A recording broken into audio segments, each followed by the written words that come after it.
Hare Krishna, eu me chamo Tsundara Dasa e recentemente estive fazendo uma palestra no Krishna West Brasil sobre o tema da evolução do ponto de vista de Charles Darwin e também da refutação por Stephen Meyer, que é proponente do design inteligente.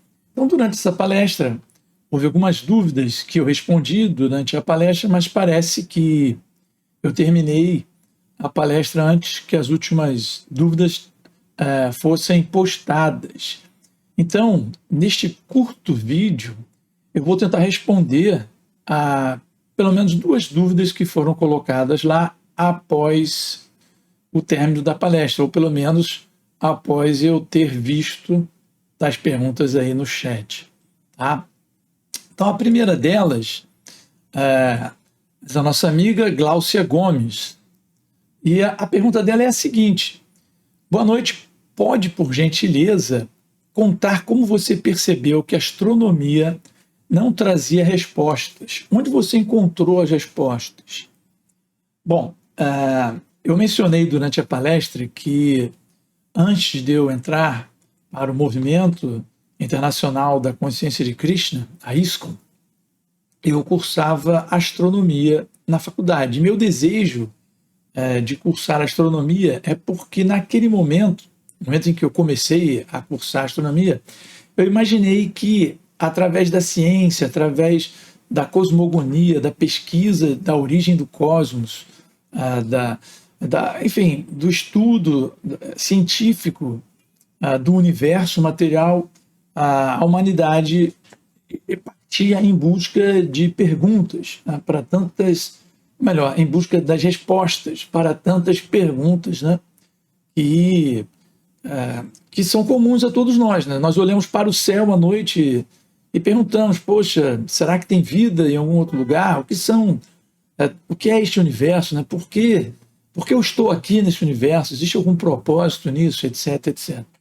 E até então eu imaginava que através do processo científico, os cientistas, pesquisadores, acadêmicos, eles estavam realmente interessados de uma forma aberta de pesquisar e tratar desse tema tão sensível, né? O que aconteceu comigo é que eu fui vendo como é que o meio acadêmico ele parte de certas crenças, de certos dogmas. Por exemplo, é o mesmo problema que Stephen Meyer teve quando ele faz a refutação de Darwin, argumentando que a complexidade biológica com a qual a vida neste planeta se apresenta, ela é tamanha que deixar isso simplesmente na conta do acaso da evolução por adaptação de sobrevivência das formas mais aptas e tal, isso é muito pouco para explicar o que é a vida, tudo isso que nos cerca, todos os sentimentos, tudo que nós criamos, né, o movimento da nossa civilização através da história e tudo mais. E eu notei também que no meio acadêmico é muito difícil você apresentar pontos de vistas contraditórios. Existe um status quo que é meio que absoluto. Então, por exemplo, o próprio Stephen Meyer foi ridicularizado no meio científico como se seus argumentos fossem anticientíficos, como falsa ciência, etc, etc. Então, para você ser bem-sucedido no meio acadêmico, para você ser bem-sucedido como cientista, você tem que apoiar a visão predominante da ciência. Então, eles, de fato, a busca e a mente aberta para outras opções que não aquelas que eles pressupostamente aceitam dogmaticamente, até num certo sentido, com uma certa fé, por exemplo, da inexistência de Deus, da inexistência de um poder superior, da inexistência de uma inteligência superior que tenha planejado este universo e calculado a nossa existência, a existência da vida, colocar isso de lado como um princípio, como um dogma, como uma fé, era algo que eu comecei a rejeitar. Então eu comecei a buscar uma visão mais integral, mais sistêmica não apenas o ponto de vista científico, que eu, na minha humilde opinião, é meio reducionista. Eles reduzem ao estudo do universo, ao universo físico que eles conseguem, através de uma ciência empírica, demonstrar, observar, mas que de fato não está pronta para uma visão maior, que envolva propósito, que envolva a resposta que é da pergunta que é a mais importante, que é o porquê. Né? O que, como, são perguntas importantes. Né? O que acontece, como isso acontece, né? Como, ou seja, a lei da gravidade, o que é a gravidade, como ela age, isso é importante. Agora, o porquê é a questão mais importante e é a questão mais ignorada pelos cientistas modernamente. Eu diria já nos últimos séculos. Então, houve uma separação muito grande, né, da religião e da ciência, até por conta de algumas falhas daqueles religiosos e tal, que botaram na fogueira quem discordava deles. Então, na minha opinião, houve apenas uma troca de uma fé por outra. E agora o moto atual é: não há Deus, nós conseguimos descobrir tudo pela ciência. Nós precisamos resgatar isso. Não necessariamente algo científico é algo que exclui a possibilidade de haver uma pessoa inteligente, uma vontade inteligente, um desejo inteligente. Isso, para mim e para os meus irmãos aqui do movimento Hare Krishna, isso é um ponto comum. Então,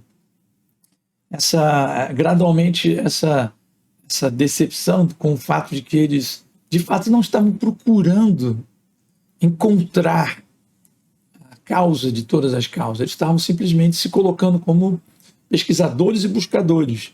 Mas reconhecer e encontrar a causa de todas as causas requer muita humildade, porque você deixa de ser uma pessoa muito importante, um grande buscador, um grande desvendador, né, dos mistérios da natureza material, para reconhecer a existência de um ser supremo que controla tudo e que por cuja vontade tudo existe, tudo é criado e manifestado. Então, essa troca de posição ela é muito difícil no meio acadêmico e é fundamental para que nós possamos encontrar a causa de todas as causas. E a segunda parte da resposta da pergunta, onde eu encontrei as respostas, eu encontrei as respostas nos livros de Srila Prabhupada. Eu tive a boa fortuna de me deparar com o Sri Isopanishad. Eu já tinha lido uma revista de Volta ao Supremo, que eu consegui de um devoto, isso há muitos anos, né? Mas eu li seriamente, me tocou muito, foi o livro Sri Isopanishad, que é um livro, ainda que introdutório, do movimento para a consciência de Krishna. É um livro bastante completo e que eu posso dizer que, pela misericórdia sem causa de Srila Prabhupada, aquilo de alguma maneira fez tanto sentido para mim que eu percebi que aquela pessoa que estava se comunicando comigo através do livro Srila Prabhupada, aquela pessoa realmente tinha uma visão muito completa e muito embasada sobre essa existência material e indo além, explicando o porquê, os motivos, as causas, as consequências. Né?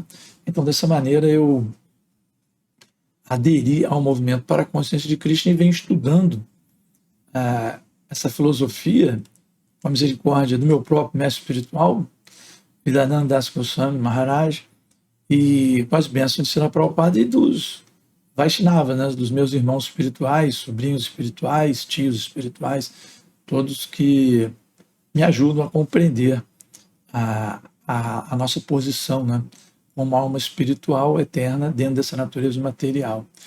Espero que tenha respondido bem essa pergunta da Glaucia e vou para a segunda pergunta, então.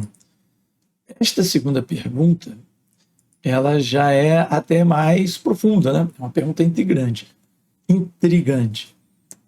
O que faria uma alma evoluir de humano para animal? Esse é um tema que é meio tabu na sociedade humana. Mesmo em sociedades espiritualistas, a questão da involução ela é muito pouco discutida, quando é discutida. Há sempre uma ideia de que nós estamos evoluindo, sempre. Como almas, mesmo os espiritualistas acham que vida após vida, mesmo que reconhecem a existência da alma independente do corpo material, ou seja, a alma transmigra de um corpo a outro, essa transmigração é sempre feita ou na mesma condição, quando a alma simplesmente não faz nenhum avanço, mas ela mantém o status que ela obteve, ou ela vai para um status, inevitavelmente para um status superior, ou ela se mantém ou vai para um status superior. E não considera a possibilidade dela evoluir, dela voltar ou ela ir para um status inferior. No entanto, se nós percebermos, o nosso mundo é rodeado de involuções. Nós vemos, por exemplo, pessoas muito famosas, muito incríveis, muito dinheiro, que de um dia para outro cometem erros grosseiros. E eu apaguei a pergunta aqui, não é essa. Cometem erros grosseiros e perdem tudo, perdem sua fortuna, perdem a sua família, perdem sua fama. Nós vemos pessoas, por exemplo, atores que fizeram papéis de super-heróis e depois vão envelhecendo e ficam em depressão porque não são aqueles heróis que eles representaram. Isso é muito comum, né? Astros do rock que são riquíssimos, depois se envolvem em drogas e aí tem uma vida infernal, e às vezes suicidam-se ou morrem de overdose. Então, a involução, ela nos cerca o tempo todo. E ela existe também dentro da vida espiritual. Não é que nós só evoluímos, nós podemos evoluir. E o que nos faria evoluir? Bom, é preciso entender por que estamos aqui neste mundo material, por que estamos condicionados a esse corpo material, e por isso são chamados de almas condicionadas, porque aceitamos essas condições, né, do corpo material. Então, isso é devido ao nosso desejo. A resposta bem objetiva, né? Bem simples. Devido ao nosso desejo de desfrutar esta natureza material, ela faz com que nós mergulhemos nessa natureza material aceitando um corpo após o outro. Existe um ciclo chamado um ciclo de samsara, de nascimento e morte, onde de fato existe uma evolução das espécies inferiores para as espécies superiores. Então nós temos seres muito simples, unicelulares, nós temos depois um certo tipo de plânctons, né, de uma vida vegetal, depois uma vida animal muito rudimentar, como os peixes, e aí você vai evoluindo para até chegar nos vertebrados, nos mamíferos, nos pássaros, né? Já são seres que já têm um certo grau de consciência menos embotado do que existe nessas vidas mais primitivas.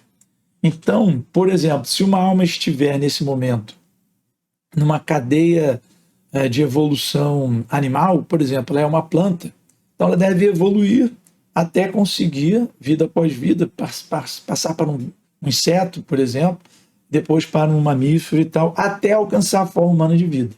Nesse momento, existe de fato uma evolução, porque essas almas elas são completamente guiadas pelas leis da natureza material, são guiadas apenas pelos instintos. No caso dos animais, e de fato eles não são responsáveis pelo que eles fazem, porque eles não têm um grau de consciência elevado, até que se chegue na forma humana de vida. Nesse momento é uma encruzilhada, porque nessa forma humana de vida nós temos a oportunidade de nos tornar conscientes. Então nós podemos nos tornar conscientes do que somos, de onde estamos, e nós devemos agir criando um desejo de evoluir. Quando nós alimentamos esse desejo de evoluir espiritualmente, de avançar espiritualmente, de compreender a ciência Vedanta, a ciência que é o objetivo último do conhecimento espiritual, quando nós realmente empregamos esforços em avançar na nossa consciência, aprimorar a nossa consciência e buscar conhecer níveis superiores de consciência, então nós podemos evoluir para formas ainda mais evoluídas de vida até o ponto de nos livrarmos completamente do condicionamento material, e aí é dito que podemos nos tornar uma alma eternamente liberada, que é a nossa condição original. Originalmente, nós somos almas liberadas com conhecimento da nossa relação com a suprema personalidade de Deus. Mas, devido ao desejo de tentar ser independente, desfrutar de forma independente da suprema personalidade de Deus, então nós somos colocados aqui nesse mundo material. E aí existe toda essa transmigração. Na Bhagavad Gita diz que a minha próxima vida ela é moldada a partir da vida que eu levo. E que o estado de consciência que eu obtiver no momento de deixar esse corpo, esse estado de consciência, ele vai empurrar o meu corpo sutil, que é a mente, a inteligência e o ego, para o meu próximo corpo. Então, se o meu estado de consciência for elevado no momento de deixar esse corpo material, o meu corpo sutil será levado para uma forma de vida ainda mais elevada, ou mesmo que ainda como um ser humano, mas um ser humano ainda mais elevado, num nascimento ainda, numa família de pessoas ainda mais elevadas, e aí eu vou continuar essa jornada.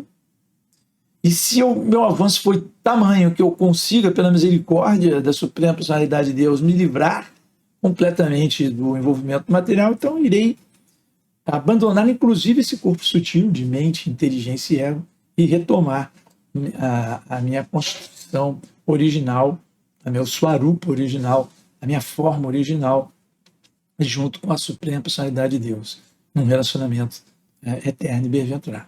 No entanto, se no momento da morte, no meu estado de consciência, aí vem a resposta, né? Eu tive que fazer toda essa contextualização, mas aí vem a resposta. Se no momento da minha morte, mas qualquer um, o nosso estado de consciência for muito degradado, porque eu não fiz um uso adequado desse veículo que eu obtive, que é o corpo humano, que tem essa inteligência, essa consciência, se eu não fiz uso adequado, e aí eu simplesmente alimentei desejos assim, no modo da ignorância ou da paixão, então meu estado de consciência não levará meu corpo sutil para uma existência elevada, ele vai me levar para uma existência inferior.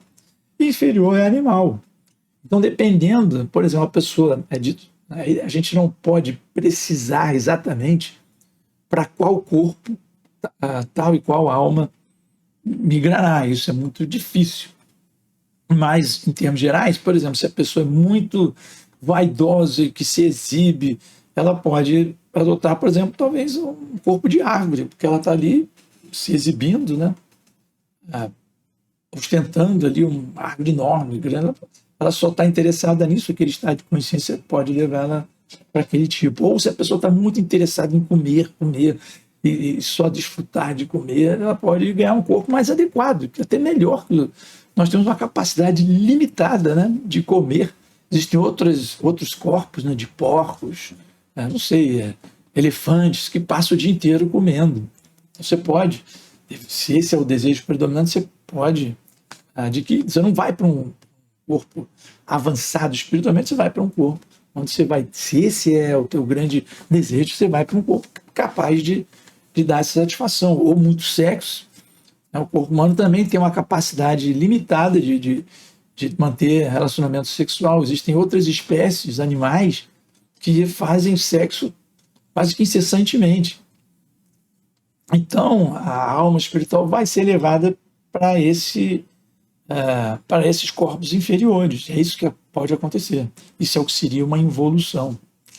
É claro que entrando nesse samsara, ela vai de novo passar de corpo a corpo dentro de uma sequência evolutiva pré-determinada, porque os animais eles não têm consciência, então eles não acumulam karma, ação e reação, eles agem simplesmente seguindo leis da natureza material, até futuramente obtiver, né, até obter um corpo humano, onde elas podem tentar, dessa vez, né, retomar o conhecimento espiritual. É por isso que é importante os membros do movimento para a consciência de Cristo divulgar esse conhecimento, né, na forma que for mais adequada, a distribuição dos livros, ou essas palestras, né, que são proporcionadas por esses devotos mais avançados que fazem que organizam, né, esses temas e trazem esses debates, né, para a gente poder discutir, né, e fazer essa troca de experiências transcendentais, né, conscientes. Então, aí, dessa forma, a gente pode tentar dar cada vez mais oportunidade para que todos possam, de fato, evoluir e não involuir. Bom, então, Glaucia, eu espero ter respondido a sua pergunta e, eventualmente, se essa for a dúvida também de mais alguém, acredito que